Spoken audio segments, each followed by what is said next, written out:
This episode is brought to you by Marvel Studios Echo. All episodes streaming January 9th, only on Hulu and Disney+. Rated TV MALV. Viewer discretion advised. Maya Lopez has betrayed her mentor, the notorious Kingpin. Now on the run, she returns to her hometown to prepare for the biggest fight of her life. Don't miss Marvel Studios' hardest-hitting series yet. An epic 5-episode event. Marvel Studios Echo. All episodes streaming January 9th, only on Hulu and Disney+. Welcome to Skin Crawl, a radio drama podcast. The greatest radio drama horror podcast of all time. Created by Skinner. It will scare the hell out of you.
What's up, guys? It's me, Rollie, host of Skin Crawl Podcast. Glad to be out of that box. I just gotta get out of there, uncramp my knuckles so I can tell you my stories, tell you a couple little spooky tales to frighten you. Let me ask you a question, huh? You ever wonder if we're the only ones out here just chilling in the universe? It seems impossible, right? Like we're the only ones on this planet, like spinning around and around in the universe, and it's like we're the only ones. I mean, I don't want to meet what's out there. They'll probably take a look at what we got going on down here and be like, this has gotta go. We gotta destroy this stuff. Then they'll be like, oh, this planet is ours. Let's drink their souls, too. It's like, I don't want that. I mean, it'll probably be like something like that, right? I don't know. I tell you what, though, deep down, my fear is that they'll do something even worse. I mean, because we deserve it a little bit. I mean, a little bit, though. So, listen, sit back. Lock your doors and hear me out, because I got a good story for you. It's called Mother Earth. November 5th, 2027. Hello, this is Dr. Garrett Walsh. I'm an agronomist for the U.S. government working to curate our own national seed vault, not unlike the global one located in Norway. The good old U.S., though, can't rely on sharing, so here we are. Hey, I'm just a lover of agriculture. I'm not here to be political. I just care about preserving plants and seeds, and honestly, it can't hurt to have a little extra backup, right? Especially these days. You see, I decided to start these tapes as an analog backup to the digital archives of my work, in case of a loss of any digital content.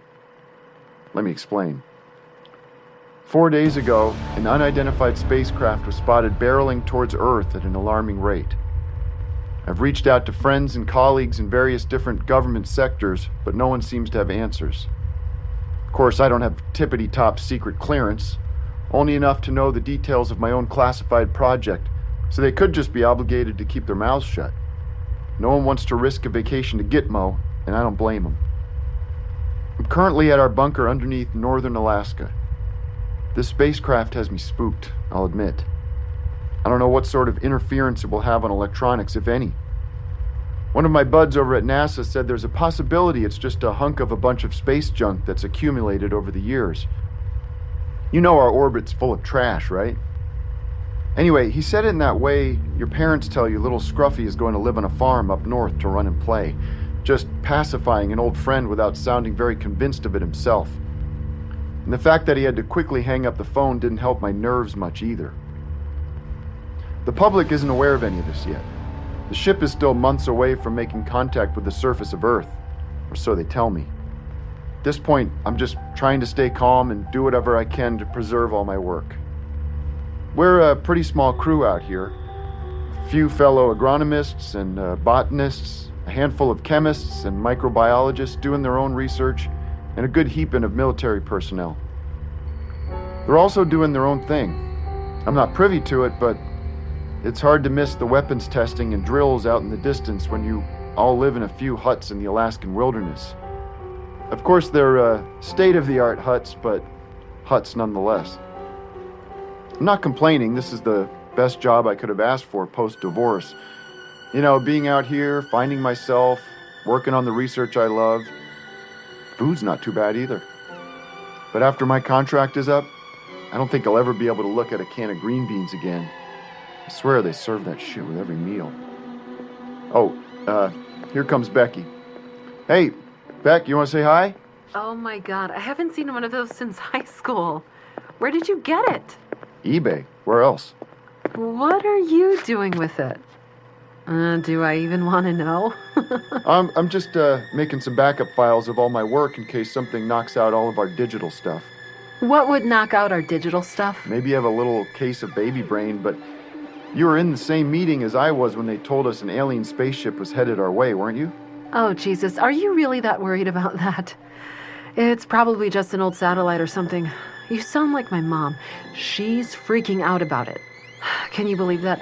I feel like I'm ready to pop any day now, and my new baby is having to compete with aliens. She called yesterday and couldn't talk about anything else. Like, hello, your only daughter is 8 months pregnant with your first grandchild in the Alaskan wilderness while valiantly working on life-saving agricultural conservation efforts, but sure. Your mom? Beck, this was top secret stuff. Oh, come on, they never tell us the super secret stuff. Oh my God, I just remembered. The general explicitly telling us it was top secret, like actual top secret. Shit. Don't worry, Bex. We all got mommy issues. If you can buy me one of those macadamia cookies I like from the commissary, I'll consider erasing your admission of guilt. Oh my God. Garrett, turn that thing off. I'm going to kick...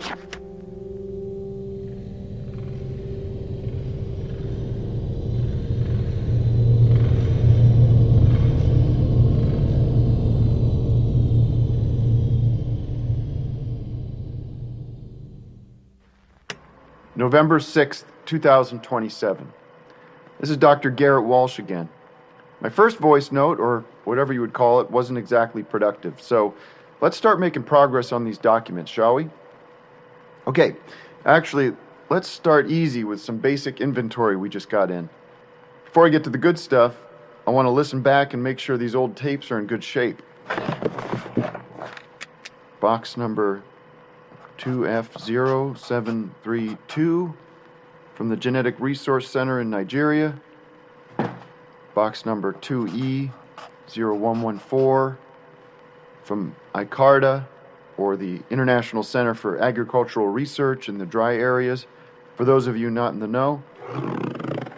Okay, and box number 2B0532 from the Taiwan Agricultural Research Institute.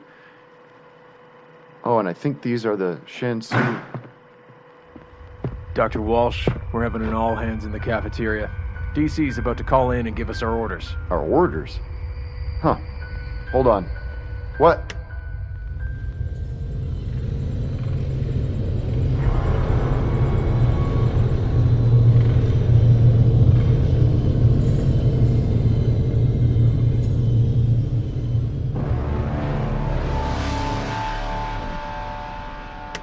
It's taken me a bit to get back into this thing. I've honestly been a bit shaken up, so I sort of forgot about it. I know these tapes were just going to be an analog archive of the work I've done here at the research facility, but I think it's going to be a bit of a mixed bag of research and a sort of audio diary of what's going on. Oh, and this is Dr. Garrett Walsh, and the date is November 9th, 2027. It's been a few days since the all hands. We were told that we had to stay put and continue our research, sort of business as usual, but that they would be cutting the military presence by half. We also received the worrying news that we were advised not to leave the facility under any circumstances. When pressed, that advised turned into a direct order. We're a pretty all-inclusive little resort here. I never really felt the need to leave outside of my vacation time, and traveling is a pain in the ass that requires a helicopter or a heavy terrain vehicle that can handle the snow. But being told we can't leave definitely shot a little ice water in my veins. Becky is devastated.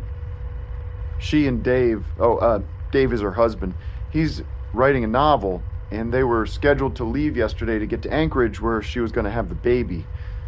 The clinic here is great and all, but her parents can't exactly fly into a semi-secret research base to celebrate their grandkid and help their daughter in her new journey of motherhood.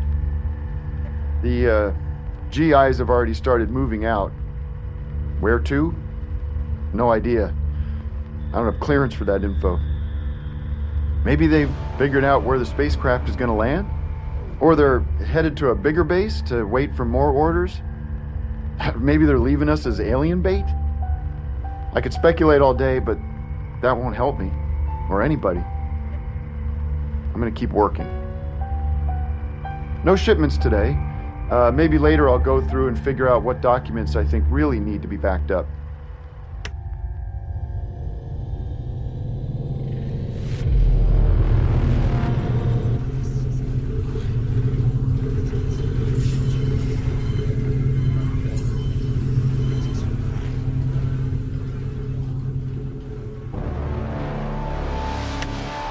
Hearing murmurs from the outside world, aka social media. We may be in the middle of nowhere, but we still have the ability to keep in touch. Well, it turns out the ship is close enough that some amateur astronomers have picked up on it. Seems the public is going back and forth on whether it's real or not. And if it is real, is it something to panic about? I'm trying not to panic. Not an easily rattled guy, but come on now, this is the stuff of movies, and those movies don't tend to end well for a lot of the people in them. The ship is coming in a whole lot faster than the few months they quoted us a week ago. In fact, it looks like it could be here in days. To say I'm nervous is an understatement.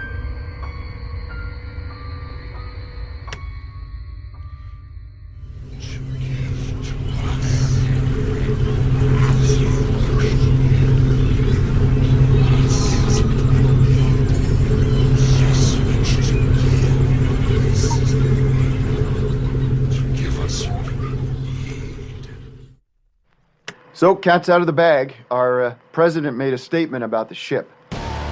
Seems he was just trying to quell the panic, but just created more instead. Isn't that how it usually goes? He says that their top scientists are on it, and more research is needed. He threw in several times not to trust armchair scientists, that unless you hear straight news from the government, just ignore it. Other world leaders seem to be saying the same, all claiming that they don't know for sure if it's even a spacecraft and could just be space junk surrounding a meteor. Kind of like my old buddy at NASA tried to tell me.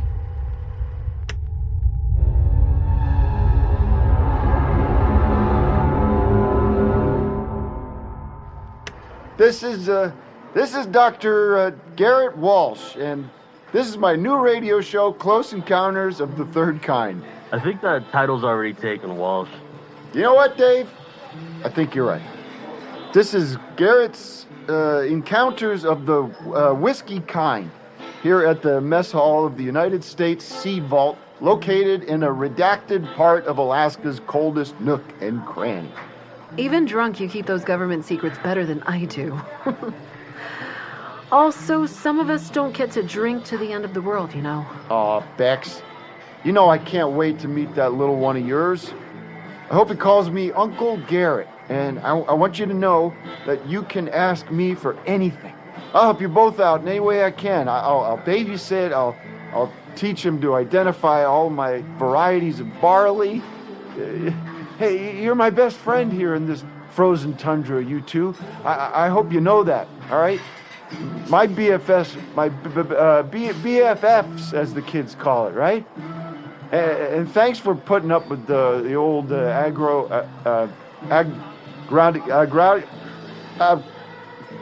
crops guy, all right?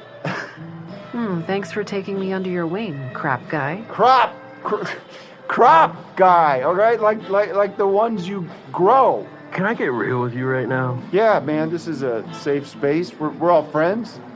You can be so real with me. Lord. Walsh, we were so nervous when she took this job, but you really treated us like family. Like for real. You are family, man. You should be our kid's godfather, man. Becky, we should make Walsh the godfather. No offense to Dr. Walsh, but you have a brother who you already promised that to the last time you were drunk. It's all good, all right? I'm Uncle Gary. Plus, I don't know the first thing about raising kids. Well, anyway, it's been a trip to be out here, but it's been so great to meet you and watch Becky be so happy and hey, I've had a whole year to work on my spy novel while you guys, save the planet. Here's hoping there's even a planet left to save after those ETs land. Ladies and gentlemen, let me introduce George Rogenkamp, okay? Microbiologist extraordinary and base curmudgeon. George, welcome to the... What was this show called again? I believe it was the Crab Guy's Idiot Hour. I really don't understand how you're all so jovial right now. Rebecca, you're pregnant, for Christ's sake. Aren't you terrified what kind of a horror movie you'll be bringing your baby into? What kind of mother just sits around laughing with drunkards while her child's well-being is at stake? Yeah, George, I am terrified. In fact, I have thought about that goddamn spaceship every waking moment of every day since we found out about it. Dave has to talk me down from daily panic attacks. I've had to start force-feeding myself protein shakes because the anxiety kills my appetite. But when you're eating for two, you can't just skip meals and tighten your belt. I've started cobbling together a makeshift nursery with whatever furniture I can find to shove into the corner of our two-person glorified shack. And while I do, I weep because my baby was supposed to be born in Anchorage at a real hospital where we have a real apartment and a real nursery waiting for us to take her home to where her grandparents would be waiting, and my mom would be there to help me because I've never been a fucking mother before. But now, as you said, we don't even know if there's going to be a planet left at all. So excuse me if I have a few laughs for an evening with the people I love. Oh, and George, if there are aliens, it's sci-fi, not horror. Those two genres are frequently combined. Shut the fuck up, George. Hey, Walsh, you might want to... Oh, yeah.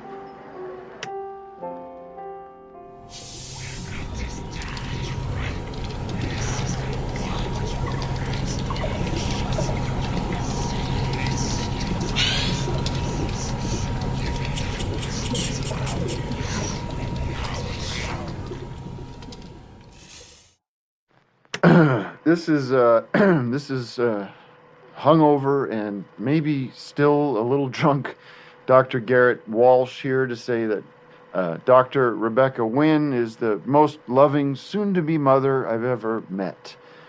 She's going to be the best mom a kid could ask for. I also want to say that Dr. George S. Rogenkamp deserves to be decked in the face. Dr. Crap Guy over and out.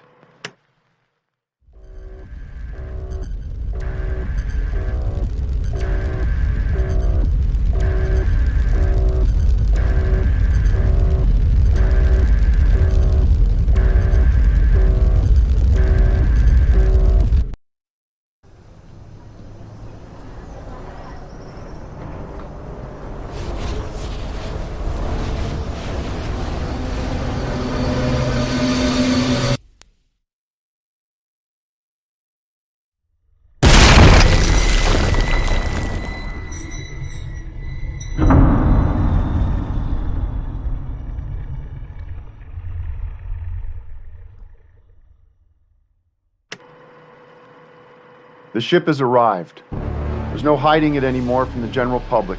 It landed in the world's largest salt flat in Bolivia. I guess they maybe just looked for the biggest landing pad they could find. The images we're getting of this ship, it's massive. It's larger than I could have ever imagined. It looks like it's constructed of a purplish, iridescent material, like nothing I've ever seen before. It's sharp and rigid. Picture if you laid a pointy skyscraper like the Empire State Building on its side. Look, I know aliens in cartoons usually say they come in peace, but this thing looks straight out of a horror sci-fi comic. Nothing has emerged from it in the few hours it's been parked. All I can say right now is I'm glad I'm thousands of miles away. Word is cities around the world are beginning to get restless. What did Rod Serling say in that one episode of Twilight Zone? We milled around like frightened farm animals.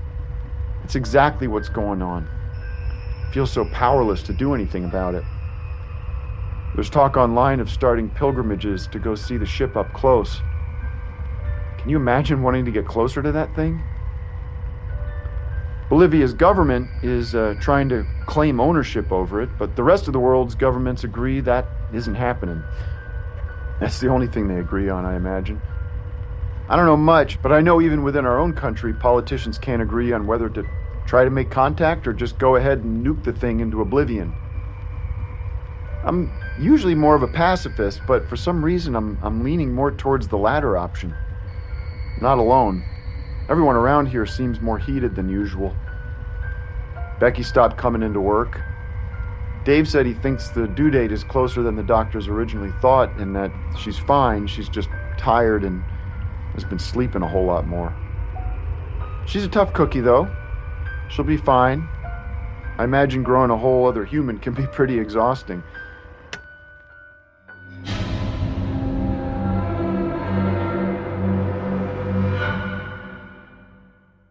Something is happening to the world. There's a thick film of unrest.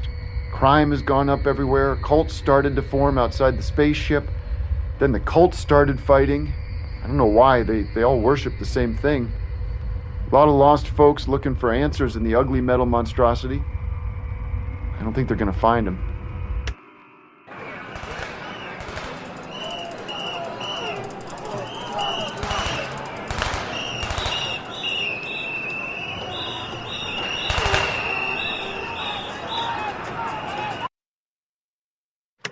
George is dead. I knew something wasn't right with that guy. He took the sidearm off one of the military guys and fired it into the mess hall. Killed one of the medical doctors and wounded another one of my colleagues. I don't think I've mentioned her yet. Shirley Nielsen. Great poker player, even better chemist. Shirley's in critical condition. The doctors here are great, though, and the clinic is practically state-of-the-art, so I'm optimistic she'll pull through. George. Took him down so fast, no one had time to ask why. I'll never understand why people at the end of their rope feel the need to take others down with them.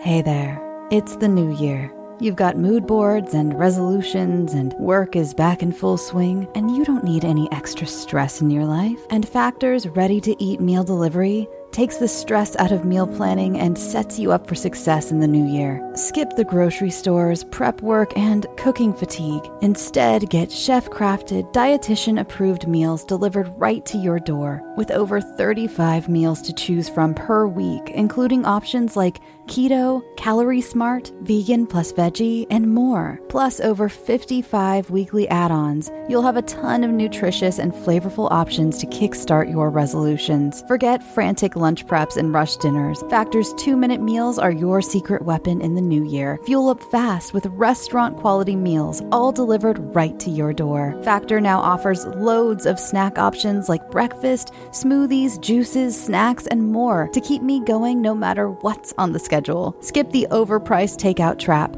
Factor is cheaper and way more delicious than takeout. Get chef-crafted, restaurant-quality meals delivered right to your door. They are ready to heat and eat in just 2 minutes, which means more time for you. Need a special occasion meal? Gourmet Plus is the perfect solution if you're looking for fast, upscale options done easily. When things get hectic, Factor is flexible. Change up your order every week with plans from 4 to 18 meals per week. Or pause or reschedule your deliveries anytime. Stress less over meal times in the new year. Factor's no prep, no mess meals free up time otherwise spent on shopping, cooking, and cleanup. No more wasting time in the kitchen. Not only does Factor offer fast, simple solutions when I'm too busy to cook, they also help me stay on top of my goals. With offerings like Protein Plus and Keto, I can stay on track. This is definitely going to come in handy for my New Year's goals. Factor has everything I need for a week of flavorful, nutritious eats.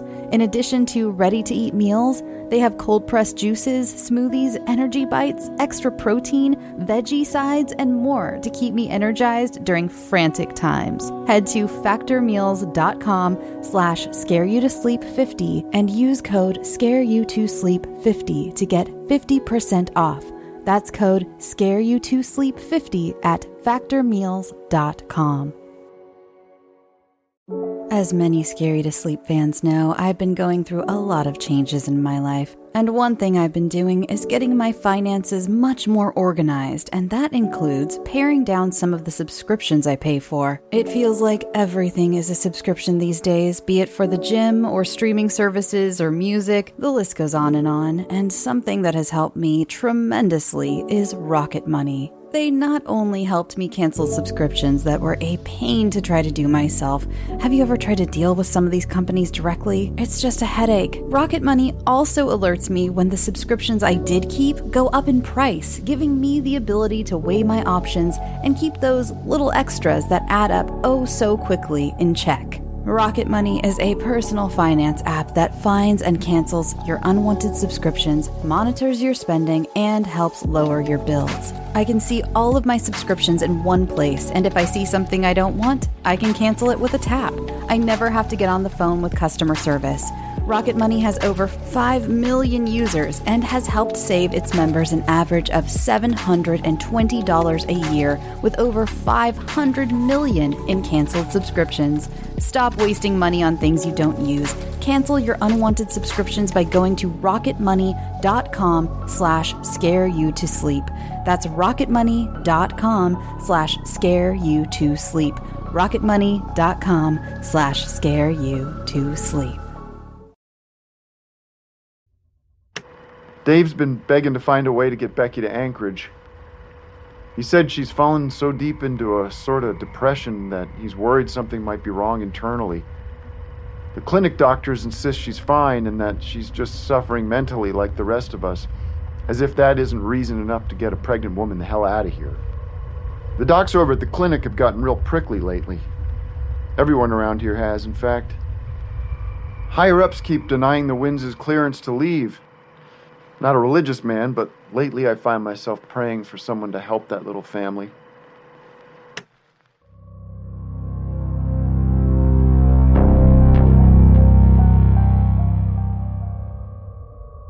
Just updating to say there are no updates. Fucking thing is still just sitting there on the salt flats. I just wish we knew what it had planned already. I'm losing sleep. I feel so irate about this. Guess that's what my fear has become, annoyance and anger. I would have never expected I would have felt this way.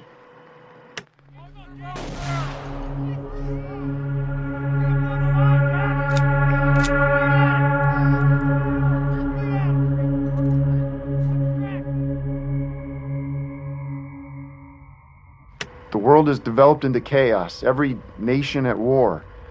It's like the ship is making everyone more aggressive. First, I thought it was just that the fear of the unknown was putting everyone on edge. It's understandable, but this is different. It's like you can feel it tug at your brain. I spend less time in my hut now. I mainly stay here in the bunker where my lab is. I even dragged my mattress down here. Maybe it's just psychosomatic, but I swear I feel the pull of anger and aggression less down here, like a shield. I keep trying to convince Becky and Dave to move down here full-time too, but she's afraid to be too far from the clinic when she goes into labor. It's sort of an ordeal to get down here, so I guess I can't blame her. It's just everyone up top except us scientists are increasingly irate, highly trained military men who carry assault rifles. I just don't trust them not to go off. Maybe I'm being too paranoid. I need to work. That would help keep my mind off it. That's why I bought this damn thing. But how the hell am I supposed to do that when the world is at war and there's motherfucking alien spacecraft causing everyone to go batshit? Nothing's even come out of the goddamn thing. Not a single little green man or tentacled monster named Gleep Glorp to tell us they're here to probe us. Just nothing but destruction.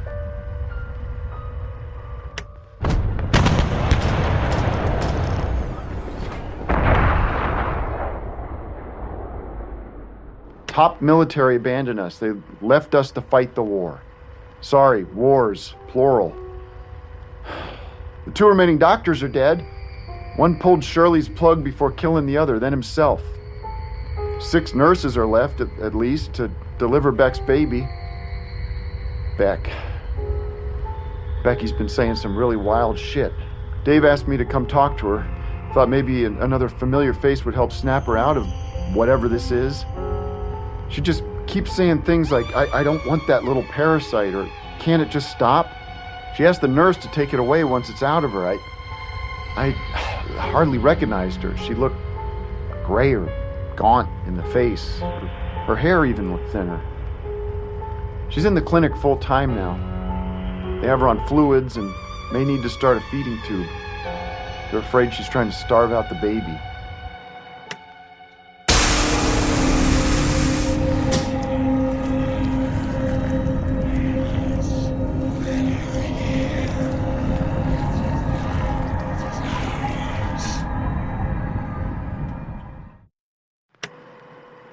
So, some new developments with the spaceship. The creatures have finally emerged. Well, I was right about one thing. They're green, all right. But these are not the little green men from all the stickers and t-shirts.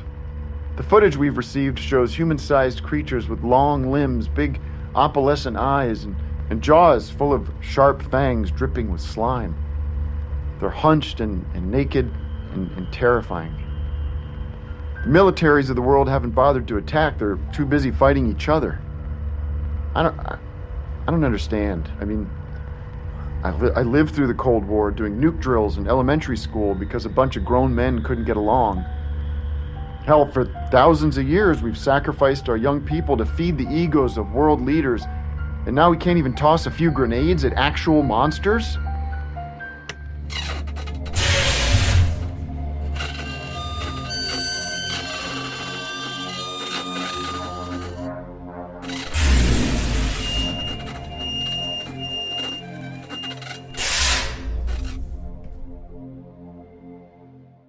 Update, the creatures seem to be building something.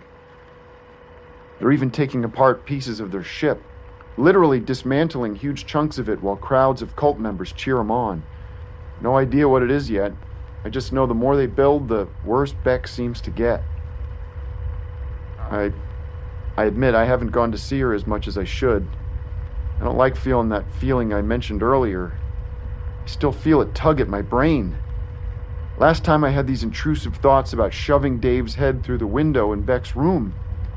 I mentioned these feelings to Dave. I left out that particular thought, but I wanted to know if he had been feeling them too. He said he had it first, but he's so sleep-deprived watching Beck around the clock that he's hypothesized that he's just too exhausted for it to affect him. His exact words were, "Hey, can't control a brain that's turned to mush."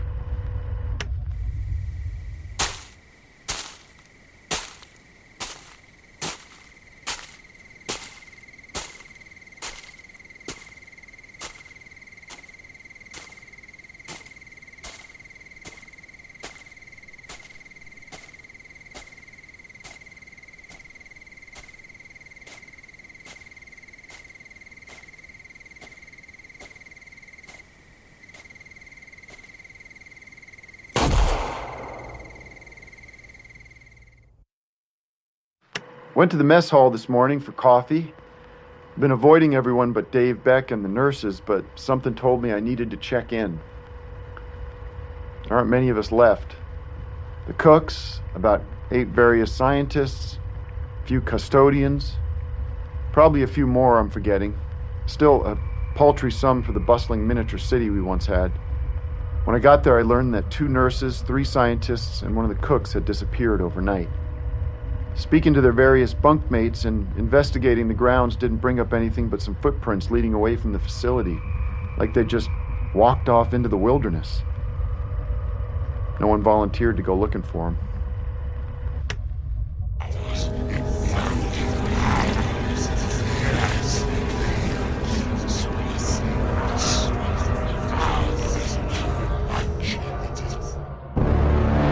It seems the creatures have finished building. Looks like a sarcophagus. The more the war rages on, the less frequently we get news, and the poorer quality the footage and photographs. But from what we've received, it's all I keep thinking it reminds me of, the sarcophagus you'd see in Hellraiser. It's made of the ship, but it isn't the same iridescent purple somehow. No, this is black, made of thousands of tubes. Under certain lights, it looks like it shifts to red with icy blue spikes or crystals or something sticking out. I've stopped feeling as much of that tug in my brain when I go up, so I've started going up once a day for food and to check in on Dave. Beck is conscious, but she doesn't seem to be there anymore. Her eyes are vacant. She doesn't move. Even her mouth hangs open. It's incredibly disturbing, such a vibrant young woman become a zombie. The nurse says the baby is all right, though. In fact, they're going to induce labor soon if she doesn't start naturally. I'm hoping seeing the face of her child will snap her out of this funk. I'm still praying to whoever may be out there to make this all go away.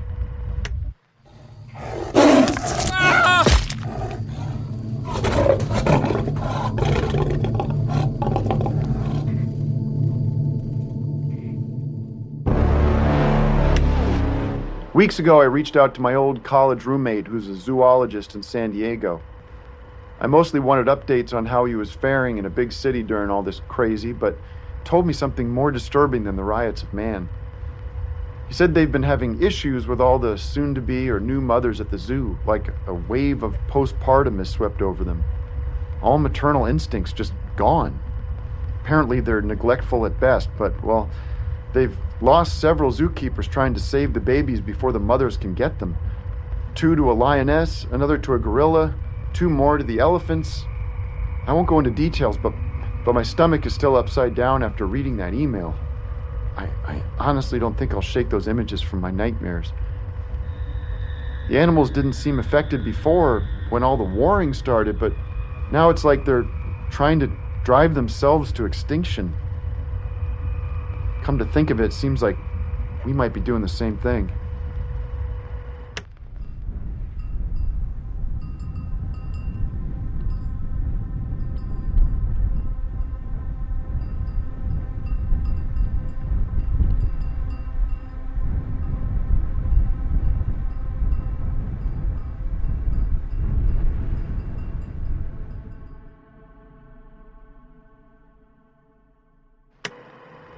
Every day I go up, 1 or 2 more people are gone. Some of them wander off like the others, but some of them decide to just end it here. Those of us who remain don't talk much, although I think that talking would probably help bring some of the humanity back to all of us. What do I know? Hey, maybe I'm only thinking this clearly because I've insulated myself in the bunker for most of this ordeal. Must be some kind of electromagnetic frequency the ship is giving off. Maybe they're all too far gone. Maybe the damage is permanent. They're husks of the people I once saw roaming the grounds and halls of this place. I think maybe I'll just try to go up at night when no one is around. Yes, because they might be dangerous, but to be completely honest, it's mostly just because it's getting hard to witness day in and day out. Really starts to wear on your spirit.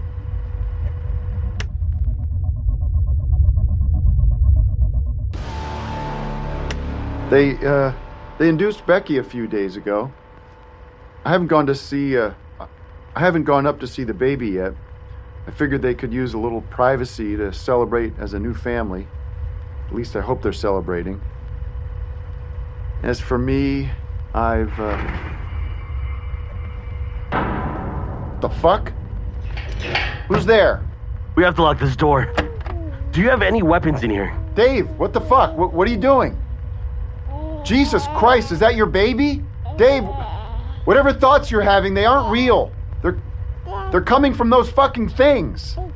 They're not real. You can't hurt the baby. I'm not hurting the baby. I'm protecting her, Garrett. Becky has gone completely insane. She murdered 2 of the nurses. She could have gotten all of them. Heck? No, that's... You yourself told me about the feelings you've been having. The tug, the intrusive thoughts.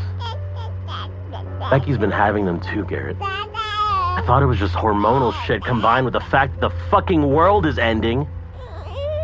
But this is different. Okay? I was so sleep deprived and desperate to have my wife back that I tried to ignore it. I tried not to see it, but I was wrong. She's gone, okay?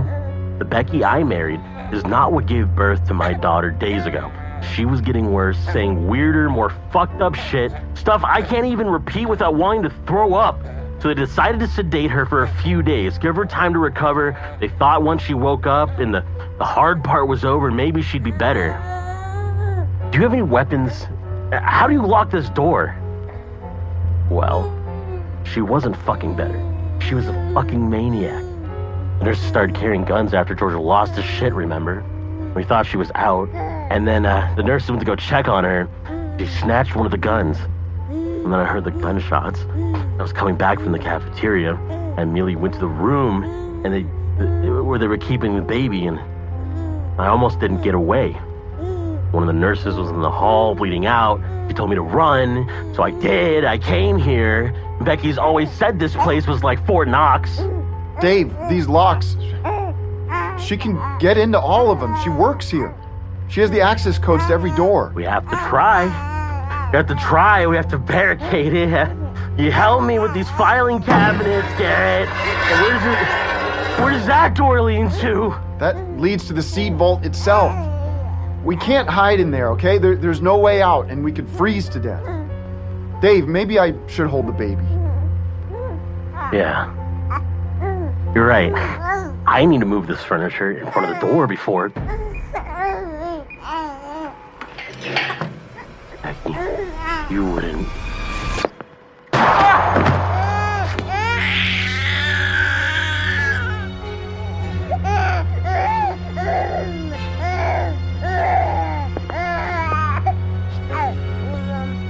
Give it to me. Beck, put the gun down, okay? We can talk about this. I just offed 2 nurses and my own husband. You think I won't do the same to you, old man?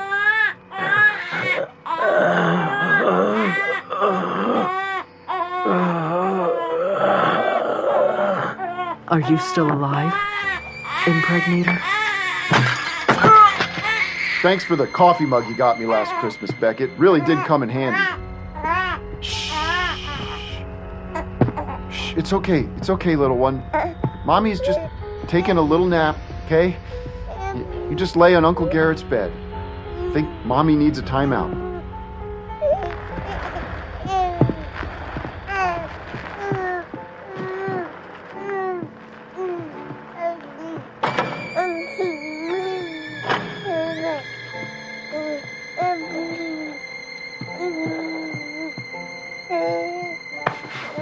Dave? Dave, are you awake? Dave, are you awake? Shit. Dave, come on. You're okay. It's gonna be okay. Come on, buddy. You got your daughter to live for. You gotta wake up. Dave! Dave! Dave, come on, Dave! I don't know what to do. I don't know how to do this by myself. Hey. Godfather. God fucking...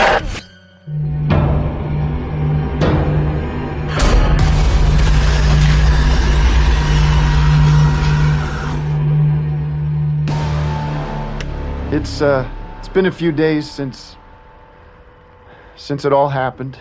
I dragged Dave's body outside and buried him in the snow. It wasn't what he deserved, but it's what I could do. Found formula and diapers in the clinic. It's just me and the baby now. Things with the aliens, I'm sure that's really why you're listening to these tapes, if you're listening. If anyone's listening. My sarcophagus theory wasn't too far off. However, it worked more like a cocoon. At the same time Beck went into her murder spree, a thing emerged from that black shell. It was indescribably horrific, a giant, more terrifying version of the original creatures. It instantly annihilated the very monsters that built it, absorbed their life forces until there was nothing left but the slime that dripped from their teeth. The cults were calling it Mother. It crept into the minds and the hearts of all the world's mothers. I can only imagine that many infants and young children, both human and animal, weren't saved.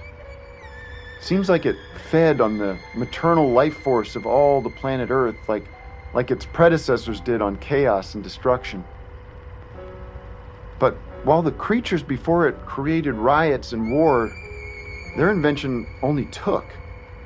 She took the humanity and natural instincts that come with being a mammalian mother. Garrett, are you there? Beck? Beck, is it you? The real you? Yes, Garrett, please. I'm so sorry. I don't know what came over me.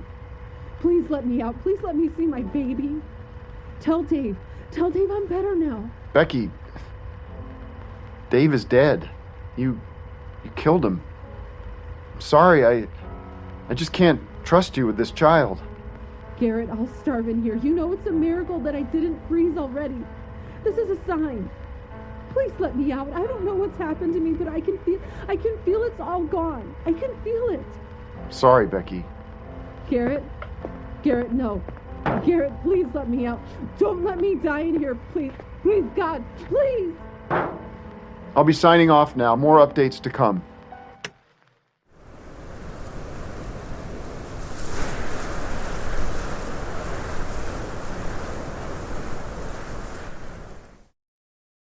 We moved to one of the huts outside. It's safe now and they have better insulation. I need to figure out how to get us out of here.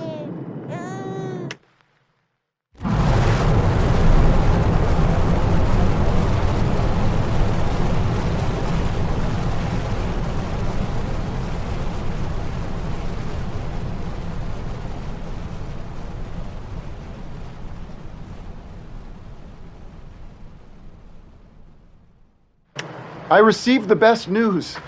The creature has left the planet. She's gone and taken all of the cult members with her. The videos I managed to see were of terrible quality, but apparently she said something about wanting to go feed on other planets the way she and her creators have fed on ours. She didn't so much speak it, those present said, but implanted it into their minds, the same way she had taken from them before. The fact that she believes she drained us dry gives me reason to believe most of the planet is gone, but someone was taking the video.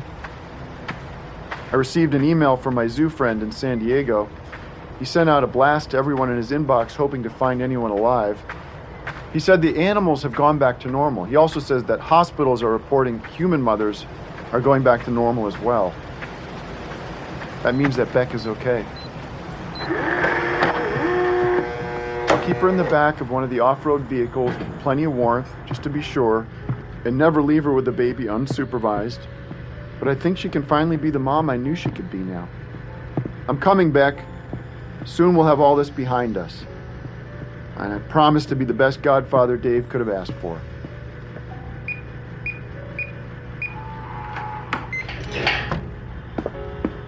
Beck?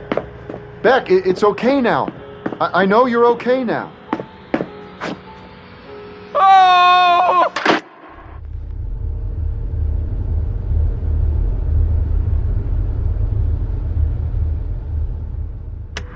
It's the spring thaw now. As thawed as it gets out here. We have all we need to get to the nearest airport. It's time to see what's left of humanity. The plan is to get to San Diego. Seems like a nice place to raise a child. I can get some sort of work at the zoo, if jobs are something that still happens out there. Either way, we can build a life there. I just know it. We just have to make it there. Just me and little Rebecca.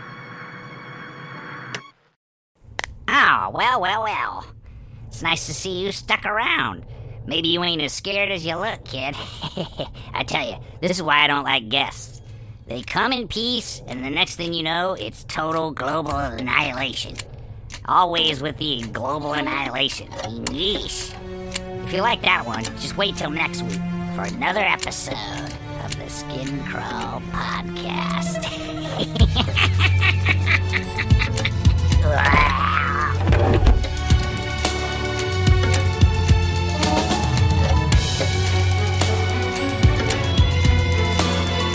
Written by Shelby Scott. Starring Tim Heidecker as Garrett, Rissa Montenez as Becky, Chuddnelius as Dave, Russ Moore as the soldier, Graham Rowat as George, and Skinner as Rollie. Dialogue editor, Pacific S. Obadiah. Sound design, Brad Colbrock. Music, Ryan House. Showrunner and director, Shelby Scott. Creative director, Skinner. Producer, Pacific S. Obadiah. Executive producers, Tom Owen and Brad Miska. And this is a Bloody FM show. Visit bloody.fm.